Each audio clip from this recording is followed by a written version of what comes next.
99% of podcasters get this wrong. When it comes to podcast intros, the overwhelming majority have intros that are just too long. A good introduction has all the necessary elements to convey who are the hosts, what this particular episode is about, and why they should be listening. I'm going to give you 6 things to think about. 1, the when and the where can be dispersed throughout the episode. You don't have to do all your housekeeping at the beginning of each episode. So when does my podcast air, the frequency, the release date? You can intermingle that in the content as you go. And where does my podcast emanate from? That can be done as well throughout the episode later on. Number 2, why are people listening? Whatever that answer is, get to that as quick as you can.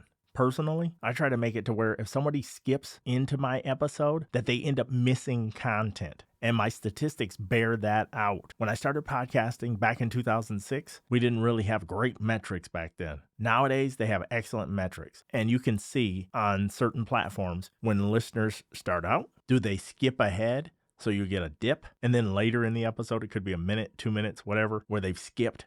Now you're back to that same level that you started out at. And that's a good inclination that people are skipping your laundry list. So my statistics now run straight across. And then as the episode's getting ready to end, it'll start dropping off. YouTube channel is the same way. And that lets me know I got to do a better job closing episodes out than I've been doing. 3, you can do your introduction any way you see fit.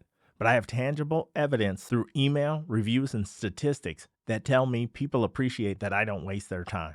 On the back of that, you can still have voiceover guy, one of my favorite people on the earth, Wayne Henderson from MediaVoiceovers.com. He's a voiceover specialist who you can hire if you'd like. You can still have him do your introduction, but it's got to be tight. And on the back of that, I never have standalone music. There's a lot of podcasters that like the sound of their own music, their introduction, and they think it gives the show character and all this stuff. Maybe some of their listeners appreciate it. Personally, I want voice throughout the episode. Whether you do voiceover guy or you do the intro yourself, then I have a music bed as we're talking. Never any standalone music. That could be 10, 20, 30 seconds up to a minute without the super long introduction where music is just playing by itself. 4, truncate silence is your friend. Even a free program like Audacity has truncate silence, where you can remove really long pauses and truncate them, shorten them to whatever you choose. You could do a half second, you could do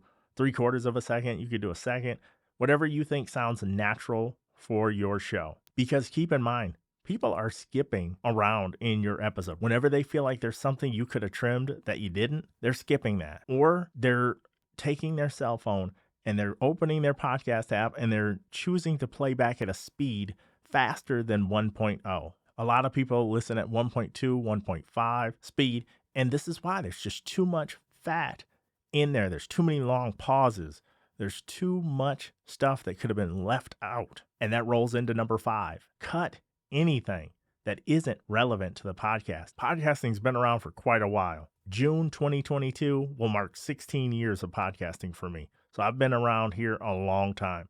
And I still hear people, even though they have free information all over the internet, they still come in and they're talking about weather, talking about what they ate for dinner or lunch, what movie they just seen, even though the podcast has nothing to do with movies, just irrelevant banter that needs to get cut. With one exception. If you have built up an audience and they are more interested in you and having that personal connection with you than they are with the actual content, then you can do all the stuff where you talk about how the weather is and it shouldn't be snowing in April in the Midwest and all these various topics that are just absolutely irrelevant to most of us. For instance, I think somebody like Joe Rogan or somebody along those lines could get away with some loose talk early on in an episode, more so than somebody that people don't know who they are. And number 6, don't backload your podcast. The worst thing you can do is let people know when your content's gonna end.